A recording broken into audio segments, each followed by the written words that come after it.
Paz do Senhor a todos, Pastor Marcelo, mais uma vez aqui na presença do Senhor. Quero ler aqui uma palavra no Salmo, capítulo 23, só apenas 2 versículos, o 4 e o 5, que diz assim: Ainda que eu andasse pelo vale da sombra da morte, não temeria mal algum, porque tu está comigo, a tua vara e o teu cajado me consola. Prepararás uma mesa perante mim na presença dos meus inimigos. Unge a minha cabeça com óleo e o meu cálice se transborda. Amados, eu tenho 27 anos no Evangelho. E uma coisa eu aprendi, a gente pensa que muitas das vezes somos super-homem. Chega um ponto, quando a gente entra na igreja, que dá a impressão que nós podemos todas as coisas e estamos acima da média.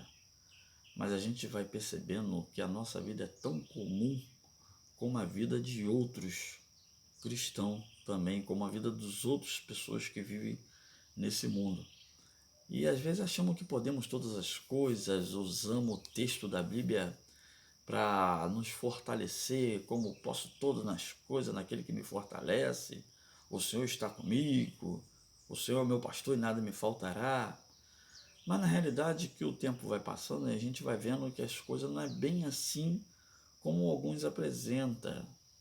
A vida do cristão é uma vida de, muitas das vezes, de vitória, mas muitas das vezes de fracasso, muitas das vezes de doença e muitas das vezes de cura, muitas das vezes desempregado, muitas das vezes empregado.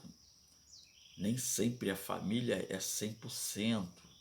Às vezes a gente está bem com o nosso cônjuge, tem época que está mal.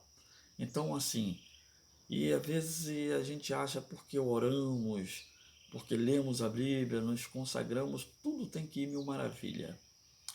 E por esse tempo, eu lembrei até de uma passagem aqui do apóstolo Paulo, que diz que não enfraquece que eu também não. O apóstolo Paulo disse isso. E eu quero usar essa expressão para falar do que eu vou falar aqui, para as pessoas não levarem a mal o que eu estou tentando pronunciar. Chega uma época da própria vida que você para pensar, analisa a sua vida e tu olha, está faltando alguma coisa. E às vezes, fico mesmo sendo pastor, às vezes fico meio abatido, meio preocupado, preocupado com finança, preocupado com a família, preocupado com o filho que está afastado, o outro não, preocupado com a esposa, preocupado com a casa, com alimento e uma série de coisas que vai nos trazendo preocupação e às vezes faz a gente abaixar um pouco a nossa cabeça e ficar desanimado. Não desanimado a ponto de sair da presença de Deus, porque isso jamais. Eu sei o que o Senhor fez pela minha vida. Vocês já ouviram meu testemunho aí pelas redes sociais. Mas às vezes a gente desanima, para e fica assim meio prostrado, como se quisesse ficar um pouco de mal com Deus, que não querendo orar. Isso acontece com todos, isso é natural. E às vezes a gente fica nessa pendenga com Deus e Deus às vezes ele vai nos lembrar da sua misericórdia, da sua graça e de quantas vezes ele ouviu a nossa oração, de quantos livramentos o Senhor tem nos dado, de quantas coisas poderia ter acontecido e não aconteceu por amor a nós, ele nos guarda. Essa semana mesmo eu tive uma surpresa. Eu, pela manhã, eu tenho o costume de todos os dias ir no pé do monte para poder fazer minha oração. Não subo com a igreja, eu só vou sozinho com a minha Bíblia. E ali eu medito um pouco na palavra de Deus, fico em oração, levo um banquinho, fico sentado e meditando na palavra de Deus. Então começo ali questionar a Deus algumas coisas das minhas necessidades pessoais, porque infelizmente nós somos assim, procuramos muito olhar as nossas necessidades essenciais, esquecemos do espiritual. E fiz uma pergunta a Deus: Senhor, como será? Pandemia, desempregado, o mês passado, para mim foi um mês assim terrível, um mês de perda, um mês assim que muita tristeza, entrega do meu carro, perdi meu carro, praticamente também fiquei desempregado e sem receber nada a não ser o auxílio emergencial. E eu pensando, meu Deus, como vai ser? Isso lá no monte eu falando, como vai ser, Senhor? E agora? O que eu devo fazer? Estou desempregado. Como é que eu vou manter minha família? Como é que vai a igreja? Como é que eu vou conseguir equilibrar tudo isso emocionalmente e continuar pregando? E Deus ouviu a minha oração e me abriu uma porta. E por incrível que pareça, posso trabalhar um dia sim, um dia não, sem dificuldade nenhuma e sem precisar faltar o escudo. Que bênção é saber disso. E esse texto, ele veio bem a calhar, porque o salmista ele disse, ainda que eu andasse pelo vale da sombra da morte, ele não temeria mal algum, porque ele sabia que o Senhor estava com ele. A vara e o cajado, ela consola também. Às vezes, as dificuldades. Para quem conhece de ovelha, já viu que as ovelhas andam tudo juntinha, uma com a outra. Os bodes não, quando você vai levando os bodes para se alimentar no pasto, eles se espalham. Mas a ovelha anda juntinha. Mas quando alguma tenta sair, o pastor vai lá com a varinha, bate na perninha dela, ela volta novamente.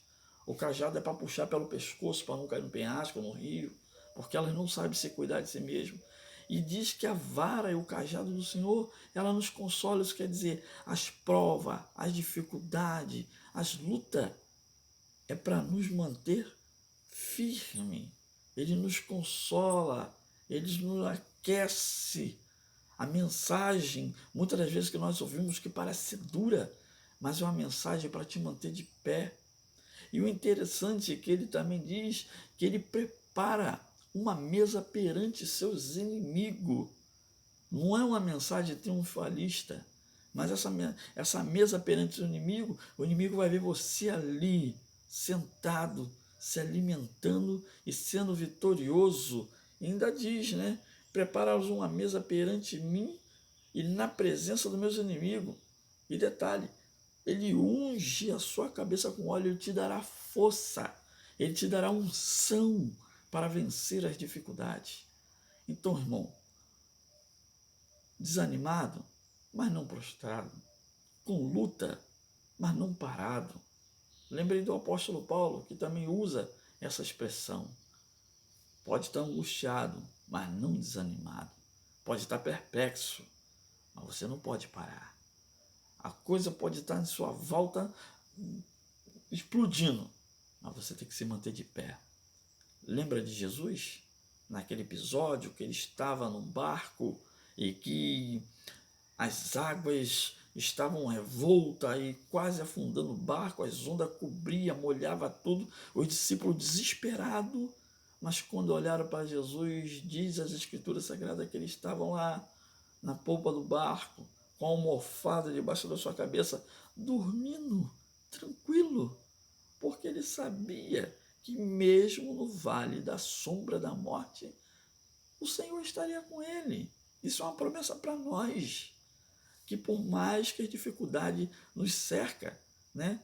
O próprio salmista diz que se um exército me cercasse, eu não temeria mal algum, porque ele quebra o arco, corta a lança, joga o carro no fogo, ainda diz, aquietai-vos, tenha paciência, eu sou Deus. Por mais que as coisas parecem estar difícil, por mais que tudo parece que vai dar errado, Deus está no controle. Olha para o povo do deserto. Tu olha o povo no deserto, eles não tinham trabalho, eles não tinham roupa adequada, não tinham sandália, eles não tinham nada. Mas a Bíblia diz que Deus os sustentou durante 40 anos, os seus sandálias não gastaram, a sua roupa não envelheceram. Isso é o poder de Deus. Na hora da fome, Deus mandava pão. Eles reclamavam que queriam uma carne, estavam cansados de comer aquele maná, e Deus mandava codornas. Que coisa maravilhosa. Tinha sede, saía água da rocha. Tinha frio, havia coluna de fogo. Estava com calor, havia coluna de nuvens para proteger. Então, tudo na hora certa ele vem. Todas as coisas nós podemos, sim, naquele que nos fortalece. Porque também o apóstolo Paulo, no mesmo texto, ele diz: sei estar batido, sei também passar necessidade, sei ter minhas dificuldades. Por isso eu posso todas as coisas naquele que me fortalece. Que Deus abençoe. Fique com essa palavra ao assistir esse vídeo. Dá um like aí, se inscreva no canal, tá bom? Que Deus abençoe meus irmãos, no nome de Jesus.